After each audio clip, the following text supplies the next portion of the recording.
নেত্রকোনার পর্যটন অঞ্চলে শীতের আগমনে দুর্গাপুরে বেড়েছে পর্যটকদের সমাগম। দেশের বিভিন্ন স্থান থেকে প্রতিদিনই পর্যটকরা এসে উপভোগ করছেন পাহাড়, নদী আর সবুজের নৈসর্গিক সৌন্দর্য। শীতের শুরু থেকেই সীমান্তের পাহাড়গুলোতে তাদের পদচারণা লক্ষ্য করা গেছে।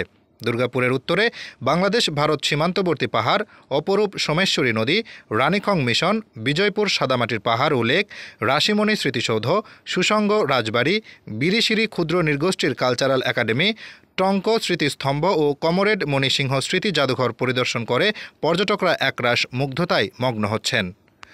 আলহামদুলিল্লাহ, খুবই ভালো লেগেছে। আমরা এসেছি বরিশাল থেকে এবং আমরা অনেকজনই এসেছি। আমাদের খুব ভালো লাগছে জায়গাটা ঘুরতে পেরে, খুবই আনন্দিত। আমরা ঢাকা থেকে আসছি। আমার নাম হচ্ছে রাসেল।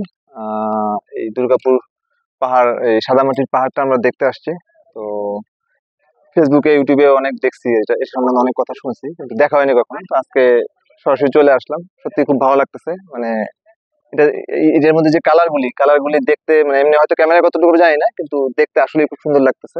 দুর্গাপুর উপজেলার বিজয়পুরের সাদামাটি ভৌগোলিক নিদর্শক পণ্য হিসেবে স্বীকৃত। এই স্বীকৃতি এই অঞ্চলকে দিয়েছে ভিন্ন মাত্রা। বিজয়পুরের সাদামাটি খনিজ প্রকল্প এলাকায় গোলাপি, কালো, খয়েরি, বেগুনি, নীল সহ আরও কয়েক রঙের মাটির স্তর রয়েছে। শীতের নরম রোদ এই পাহাড়ের উপর পড়লে যে সৌন্দর্য ফুটে ওঠে তাতে বিমোহিত হবেন। খনন এলাকাগুলোতে সৃষ্ট লেকের নীল পানি সবাইকে মুগ্ধ করে। লেকগুলো স্বচ্ছ ও সুদৃশ্য হওয়ায় প্রতিদিনই এখানে দূরদূরান্তের অগণিত পর্যটক ভিড় করে। ভ্রমণ পিপাসুদের জন্য সোমেশ্বরী নদী এক চিরচেনা নাম। নদীটি ভারতের মেঘালয় রাজ্যের বাগমারা বাজার হয়ে স্থানীয় রানীখং পাহাড়ের পাশ দিয়ে বাংলাদেশে প্রবেশ করেছে। এই নদীর শীতল পানিতে নেমে পায়ে বালির স্পর্শ এক স্বর্গীয় অনুভূতি। নদীতে নেমে উত্তরে তাকালে গাঢ় পাহাড়ের যে রূপের দেখা মেলে, তাতে যে কেউ এই মোহনীয়তায় বারবার মেতে থাকতে চাইবেন।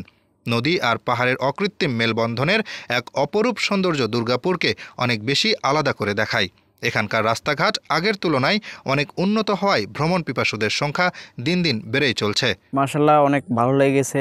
অনেক সুন্দর পরিবেশ, ঠিক আছে। অনেক উঁচু উঁচু পাহাড়, দেখতে অনেক ভালো লাগে, ঠিক আছে। আপনারা চাইলে অনেক এইখানে এসে ঘুরে মনের সান্ত্বনা দিয়ে যেতে পারবেন। আসলে অনুভূতিটা এখানকার, এটা আমার, যদিও বা আমি এখানকারই লোক, এখানকার বলতে আমি নেত্রকোনা সদরের বাসিন্দা, তারপরেও আমি বেশ কয়েকবার এটা দেখতে এসেছি। এটা যতবার দেখি তত মন প্রশান্তি ভরে যায়। আমি বেশ কয়েকবার এখানে এসেছি। এরপরে আমি কিছুদিন যাবৎ ওই দুর্গাপুরে কর্মরত আছি চাকরিতে। তো মাঝে মাঝে সুযোগ পেলে আমি দেখতে চলে আসি, কারণ এটা আমাকে খুব টানে। এটা আমার কাছে খুব একটা প্রশান্তির জায়গা। এনভায়রনমেন্ট অনেক সুন্দর, পাহাড়টা অনেক সুন্দর। আমরা একটা গ্রুপ আকারে আসছি, এরকম আমরা বরিশাল থেকে অনেক দূর থেকে আসছি, প্রায় 8 ঘন্টা 10 ঘন্টা জার্নি করে আসছি। মূলত সবাই জব করি আমরা একই ফার্মে। দেন ওখান থেকেই সব প্রতি বছর মাসে মাসে আমাদের একটা ট্যুর হয় আর কি। এরকম ট্যুরে আমরা ঘুরতে যাই সবাই মিলে, আমরা এনজয় করি আমরা আর কি। টাকা অল্প হলেও ঘোরা উচিত। এবং সম্পদে পরিপূর্ণ দুর্গাপুর উপজেলায় পর্যটকদের জন্য নানান রকম প্রাকৃতিক সৌন্দর্য এবং আদিবাসীদের একটি গোষ্ঠী রয়েছে, যেখানে পর্যটকরা আসলে এখানকার এই প্রাকৃতিক সৌন্দর্যকে উপভোগ করতে পারে। এবং এখানে কিছু প্রাকৃতিক সম্পদ রয়েছে, যেমন চীনামাটির পাহাড় রয়েছে, এছাড়া রানীখং মিশন রয়েছে, এছাড়া সোমেশ্বরী নদীর সৌন্দর্য সকল পর্যটককেই আকর্ষণ করে। আমরা সামনের শীতে বিভিন্ন পর্যটকরা এই এলাকায় আসবেন। আমি সদ্য যোগদান করেছি এখানে। আসার পরে পর্যটন খাতের বিভিন্ন সমস্যা সম্পর্কে অবহিত হয়েছি।